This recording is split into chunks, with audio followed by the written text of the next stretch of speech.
ಅಭ್ಯರ್ಥಿಗಳಿಗೆ ಸೂಚನೆಗಳು ಕೊಟ್ಟಿದ್ದಾರೆ, ಅದನ್ನು ಚಿಕ್ಕದಾಗಿ ನೋಡ್ತಾ ಹೋಗೋಣ, ಎಲ್ರಿಗೂ ಗೊತ್ತಾಗಲಿ. ಅಭ್ಯರ್ಥಿಗಳು ಪರೀಕ್ಷಾ ಕೇಂದ್ರಕ್ಕೆ 2 ಗಂಟೆ ಮುಂಚೆನೇ ಬಂದಿರಬೇಕಂತೆ. ಹಾಗೆ ಬೆಳಗಿನ ಜಾವ 8 ಗಂಟೆ ಅಂದರೆ ಮಧ್ಯಾಹ್ನ ಎಕ್ಸಾಮ್ಗೆ 12 ಗಂಟೆ ಅಂದರೆ 2 ಅವರ್ ಮುಂಚೆನೇ ಬಂದಿರಬೇಕು. ಬೆಳಗಿನದು 9:50 ಮತ್ತು ಮಧ್ಯಾಹ್ನಕ್ಕೆ 1:50 ಮುಖಾಂತರ ಆಮೇಲೆ ಬಂದರೆ ಅವ್ರನ್ನ ಅಲೋ ಮಾಡಲ್ಲ. ಹಾಗೆ ಗುರುತು ಹಚ್ಚದ ಬಟ್ಟೆಗಳನ್ನು ಹಾಕೋಬೇಡಿ, ಆದಷ್ಟು ಸಿಂಪಲಾಗಿ ಬನ್ನಿ. ಹಾಗೆ ಅವ್ರೇನು ತಪಾಸಣೆ ಮಾಡ್ತಾರಲ್ಲ ನೋಡಿ, ಅದಕ್ಕೆ ಸಹಕರಿಸಬೇಕು, ಇಲ್ಲ ಅಂತಂದರೆ ಅಂಥವ್ರನ್ನ ಅಲೋ ಮಾಡಲ್ಲ. ಅದೇ ರೀತಿ ಮತ್ತೆ ವಾಶ್ರೂಮ್ಗೆ ಹೋಗಿ ಬಂದರೂ ಕೂಡ ಅವರು ಮತ್ತೆ ಚೆಕ್ ಮಾಡಬೇಕಾಗುತ್ತೆ ನೋಡಿ. ವಾಟ್ರ್ ಬಾಟ್ಲಿಗೆ ಅಲೋ ಇಲ್ಲ, ನೀವು ನೀರಿನ ವ್ಯವಸ್ಥೆ ಅಲ್ಲೇ ಮಾಡ್ತಾರೆ. ಯಾವುದೇ ರೀತಿ ಕಿವಿಗೆ ಬಾಯಿಗೆ ಮಾಸ್ಕ್ ಅಂತೂ ಹಾಕೋ ಹೋಗೋಗಿಲ್ಲ, ಅವ್ರನ್ನೂ ಕೂಡ ಅನುಮತಿಸಲಾಗುವುದಿಲ್ಲ. ಹಾಗೆ ಯಾವುದೇ ರೀತಿ ಬ್ಯಾಗು, ಫೋನ್ ಇತರ ಅವಶ್ಯಕತೆ ಆದರೂ ನೀವು ತಂದರೆ ಅದಕ್ಕೆ ನೀವೇ ಜವಾಬ್ದಾರಾಗಿರ್ತಾರೆ. ಆದರೆ ಯಾವುದೇ ಎಲೆಕ್ಟ್ರಾನಿಕ್ ವಸ್ತುಗಳು ಯಾವುದನ್ನು ಕೂಡ ತಗೊಂಡು ಹೋಗೋ ಥರ ಇಲ್ಲ. ಯಾವುದೇ ಫೋನ್ ತೊಗೊಂಡ್ರು ಅದಕ್ಕೆ ನೀವೇ ಜವಾಬ್ದಾರಾಗಿರ್ತೀರ. ಯಾವುದಾದ್ರೂ ಧಾರ್ಮಿಕ ಆಚರಣೆಗೆ ಸಂಬಂಧಪಟ್ಟಂತೆ ಯಾವುದೇ ವಸ್ತುಗಳಿದ್ದರೆ ಅದನ್ನು ಮೊದಲೇ ತಪಾಸಣೆ ಮಾಡಿ ಪರ್ಮಿಷನ್ ತಗೊಂಡು ಹೋಗಬೇಕಾಗಿರುತ್ತೆ. ಇದಕ್ಕೆ ಆದಂಥ ಒಂದು ಡ್ರೆಸ್ ಕೋಡ್ ಇದೆ. ತುಂಬು ತೋಳಿನ ಶರ್ಟನ್ನು ಅಥವಾ ವಿವಿಧ ರೀತಿ ವಿನ್ಯಾಸ ವಸ್ತ್ರಗಳನ್ನು ಧರಿಸುವುದು ನಿಷೇಧಿಸಿದೆ. ಆದಷ್ಟು ಸರಳ ಉಡುಪು ಧರಿಸಿ ಎಕ್ಸಾಮ್ ಹಾಲ್ಗೆ ಅಟೆಂಡ್ ಆಗಬೇಕು. ಲೇಡೀಸ್ಗೆ ಮಂಗಳಸೂತ್ರ ಮತ್ತು ಕಾಲುಂಗುರವನ್ನು ಬಿಟ್ಟು ಬೇರೆ ಯಾವುದೇ ರೀತಿ ಆಭರಣಗಳನ್ನು ತೊಡೋಗಿಲ್ಲ. ಶೂ ಮತ್ತು ಸಾಕ್ಸನ್ನು ಬರೋಂಗಿಲ್ಲ. ಸಿಂಪಲಾಗಿ ಒಂದು ಚಪ್ಪಲಿಯನ್ನು ಬರಬೇಕಾಗಿರುತ್ತೆ. ಆಮೇಲೆ ಕಡ್ಡಾಯವಾಗಿ ತರಲೇಬೇಕಾದಂತಹ ದಾಖಲೆಗಳೇನಪ್ಪ ಅಂದರೆ, ಒಂದು ಹಾಲ್ ಟಿಕೆಟ್, ಹಾಗೆ ಯಾವುದಾದ್ರು ಒಂದು ಒರಿಜಿನಲ್ ಗುರುತಿನ ಚೀಟಿ, Aadhaar card, PAN card, voter I D, driving licence, ಈ ಥರ ಎಕ್ಸ್ಟ್ರಾ. ಅದೇ ರೀತಿ ಪಾಸ್ಪೋರ್ಟ್ ಫೋಟೋ 2 ಇತ್ತೀಚಿಂದು ಹೊಸ ಫೋಟೋ ತಗೊಬರ್ಬೇಕು. ಅಂಗವಿಕಲತೆ ಅಭ್ಯರ್ಥಿಗಳಾಗಿದ್ದರೆ ಅವ್ರದ್ದು ಪರ್ಸನಲ್ ವಿತ್ ಬೆಂಚ್ ಮಾರ್ಕ್ ಪತ್ರ ಇರುತ್ತಲ್ಲ, ಪ್ರಮಾಣ ಪತ್ರ, ಅದನ್ನು ಕೂಡ ತರಬೇಕಾಗಿರುತ್ತೆ. ಹಾಗೆ ಅಭ್ಯರ್ಥಿಯು ಹಾಲ್ ಟಿಕೆಟ್ ಮತ್ತು ಗುರುತಿನ ಚೀಟಿ ತರಲಿಲ್ಲ ಅಂದರೆ ಅಂಥವರನ್ನು ಎಕ್ಸಾಮ್ಗೆ ಅಲೋ ಮಾಡಲ್ಲ. ಹಾಗೆ ಬ್ಲ್ಯಾಕ್ ಪಾಯಿಲ್ ಪೆನ್ ಮಾತ್ರ ತರಬೇಕು.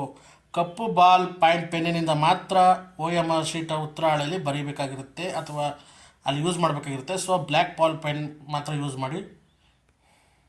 ಅಭ್ಯರ್ಥಿಗಳು ಕನ್ನಡ ಭಾಷೆ ಪರೀಕ್ಷೆ ಉತ್ತರಿಸಲು ಪ್ರಶ್ನೆ ಪತ್ರಿಕೆ ಸಹಿತ ಎಲ್ಲ ಸೂಚನೆಗಳನ್ನು ಓದಿಕೊಂಡಿರಬೇಕು. ಅದು ನಿಮ್ಮ ಮೇಲೆ ಡಿಪೆಂಡ್ ಆಗಿರುತ್ತೆ. ಆಮೇಲೆ ಕಪ್ಪು ಶಾಯಿ ಪೆನ್ ಅಂದರೆ ಯಾವುದೇ ರೀತಿ ಪೆನ್ನನ್ನು ಬದಲಾಯಿಸಿದರೆ ಅದನ್ನು ಆ ಇನ್ವಿಲೇಜರ್ ಏನಿರ್ತಾರೆ ಅವ್ರ ಗಮನಕ್ಕೆ ತರಬೇಕು ಅಂತ ಹೇಳ್ತಿದ್ದಾರೆ.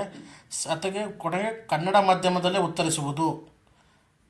ಹಾಗೆ ಪತ್ರಿಕೆ 1, ಪತ್ರಿಕೆ 2 ಎರಡೂ ಕೂಡ ಕನ್ನಡ ಮತ್ತು ಇಂಗ್ಲೀಷ್ ಭಾಷೆಯಲ್ಲಿ ಇರುತ್ತೆ. ಆದರೆ ಏನಾದರೂ ಕನ್ನಡ ಭಾಷೆ ಪೇಪರಲ್ಲಿ ಏನೋ ಪ್ರಾಬ್ಲಮ್ ಇದ್ದರೆ ಆಲ್ಮೋಸ್ಟ್ ಎಲ್ಲ ಇಂಗ್ಲೀಷಲ್ಲಿ ಏನು ಕೊಟ್ಟಿರ್ತಾರೆ ಅದೇ ಫೈನಲ್, ಅದನ್ನೇ ಅರ್ಥ ಮಾಡಿಕೊಂಡು ಎಕ್ಸಾಮ್ ಬರೀಬೇಕಾಗುತ್ತೆ. OMR ಶೀಟಲ್ಲಿ ರಬ್ಬರಿಂದ ಅಥವಾ ವೈಟ್ನರ್ ಹಾಕೋದು ಯಾವುದೇ ರೀತಿ ತಿದ್ದುಪಡಿನ ಮಾಡೋಂಗಿಲ್ಲ, ಪೆನ್ಸಿಲ್ಲು ಕೂಡ ಯೂಸ್ ಮಾಡೋಂಗಿಲ್ಲ. ಅಂಥ OMR ಶೀಟ್ಗಳ ಉತ್ತರನ ಅನ್ಎಲಿಜಿಬಲ್, ಅಸಿಂಧು ಅಂತ ಘೋಷಣೆ ಮಾಡೋಕ್ಕಾಗುತ್ತೆ. ಸ್ವಲ್ಪ ಎಚ್ಚರಿಕೆಯಿಂದ ಯೂಸ್ ಮಾಡಿ. ಹಾಗೆ ನಿಮ್ಮ ಪ್ರಶ್ನೆ ಪತ್ರಿಕೆ ಕೊಟ್ಟಾಗ ಮತ್ತು OMR ಶೀಟ್ ಕೊಟ್ಟಾಗ ಅದರಲ್ಲಿ ಏನಾದ್ರು ಪ್ರಾಬ್ಲಮ್ ಇದೆಯಾ, ಏನಿದೆ ಅಂತ ಇನ್ವಿಲೇಜರ್ ಇರ್ತಾರಲ್ಲ ಅವ್ರ ಗಮನಕ್ಕೆ ತಂದು ಅದನ್ನು ಚೇಂಜ್ ಮಾಡಿಸ್ಕೋಬೇಕಾಗಿರುತ್ತೆ. ಇದು ಭಾಳ ಇಂಪಾರ್ಟೆಂಟು, ಸ್ವಲ್ಪ ಎಚ್ಚರಿಕೆಯನ್ನು ವಹಿಸಿ. ಇಂಪಾರ್ಟೆಂಟ್ ಅಂದರೆ ನಿಮ್ಗೆ ಕೊಟ್ಟ OMR ಶೀಟಲ್ಲಿ ನಿಮ್ಮದೇ ಏನು ಅಂತ ಅದನ್ನು ಖಚಿತಪಡಿಸ್ಕೊಳ್ಳಿ. ಅದರ ಜೊತೆಗೆ ಇನ್ನೊಬ್ಬರದ್ದು ಏನಾದರೂ ಬರೆದರೆ ಇನ್ನೊಬ್ಬರು OMR ಶೀಟಲ್ಲಿ ಅಂಥವ್ರನ್ನ ಪರಿಗಣಿಸಲಾಗೋದಿಲ್ಲ, ಅಸಿಂಧು ಅಂತ ಮಾಡ್ತಾರಂತೆ.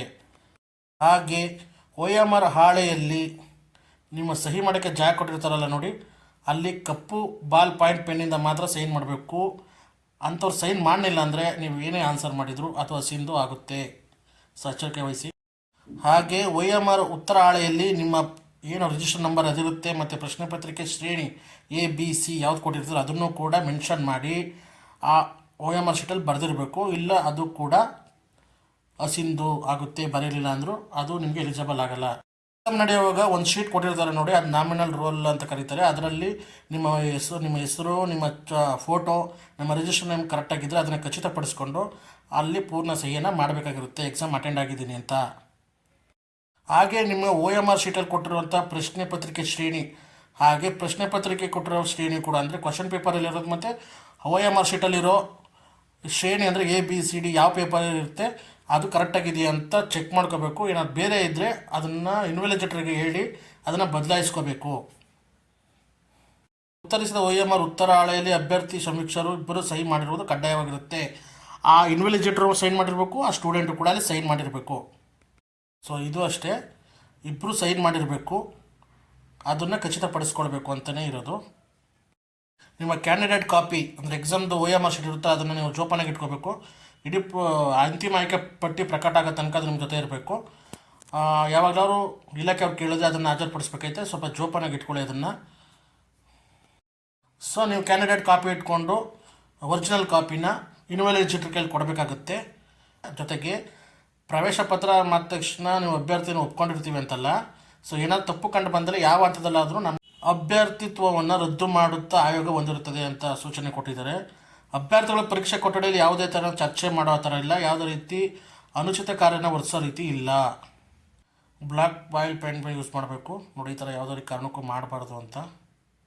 ಕ್ಯಾಂಡಿಡೇಟ್ಗಳಿಗೆ 1 ಗಂಟೆಗೆ 20 ನಿಮಿಷ ಅಂತ ಹೆಚ್ಚು ಕಾಲಾವಕಾಶ ಇರುತ್ತೆ. ಯಾರು ಸ್ಕ್ರೈಬ್ ಯೂಸ್ ಮಾಡ್ತಾರೆ ಅಂಥವರು ಪೇಜ್ ಕ್ಯಾಂಡಿಡೇಟ್ ಇದೊಂದು ಯೂಸ್ಫುಲ್ಲು.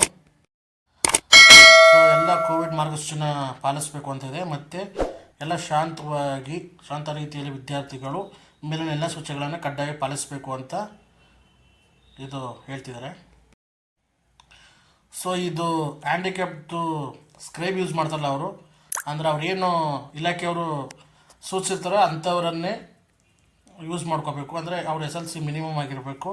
ಸೊ ಅದ್ರದ್ದು ಡೀಟೇಲ್ಸು ಅವ್ರಿಗೆ 20 ನಿಮಿಷ ಇಂಪಾರ್ಟೆಂಟ್ ಕೊಟ್ಟಿದ್ದಾರೆ ನೋಡಿ ಇಲ್ಲಿ, ವಿಶೇಷ ಸೂಚನೆ ಅಂತ.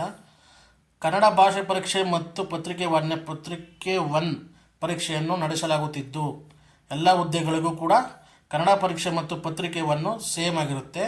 ಅದರ ಫಲಿತಾಂಶವನ್ನು ಅರ್ಜಿ ಸಲ್ಲಿಸಿರುವ ಹುದ್ದೆಗಳಿಗೆ ಪರಿಗಣಿಸಲಾಗುವುದು. ಆದರೆ ಪತ್ರಿಕೆ 2 ಇರುತ್ತಲ್ಲ ನೋಡಿ, ನಿರ್ದಿಷ್ಟ ಪತ್ರಿಕೆ, ಅದನ್ನು ಹುದ್ದೆವಾರು ನಡೆಸಲಾಗುವುದು. ಈಗ ಒಬ್ಬರು ಅಂದರೆ ಕನ್ನಡ ಭಾಷೆ ಪತ್ರಿಕೆ ಮತ್ತು ಪತ್ರಿಕೆ 1 ಎಲ್ಲ ಹುದ್ದೆಗಳಿಗೂ ಕಂಪಲ್ಸರಿ ಸೇಮ್ ಒಂದೇ ಆಗಿರುತ್ತೆ. ಸೊ ಬೇರೆ ನಿರ್ದಿಷ್ಟ ಪತ್ರಿಕೆಯನ್ನು ಯಾವ್ಯಾವ ಹುದ್ದೆಗೆ ಅಪ್ಲೈ ಮಾಡಿದ್ರಿ ಆ ಹುದ್ದೆಗೆ ಹೊಸ ಹಾಲ್ ಟಿಕೆಟ್ ಬಿಡ್ತಾರೆ, ಆ ಹಾಲ್ ಟಿಕೆಟ್ನ ತಗೊಂಡು ಡೌನ್ಲೋಡ್ ಮಾಡಿ ನೀವು ಎಕ್ಸಾಮ್ನ ಬರೀಬೇಕಾಗಿರುತ್ತೆ.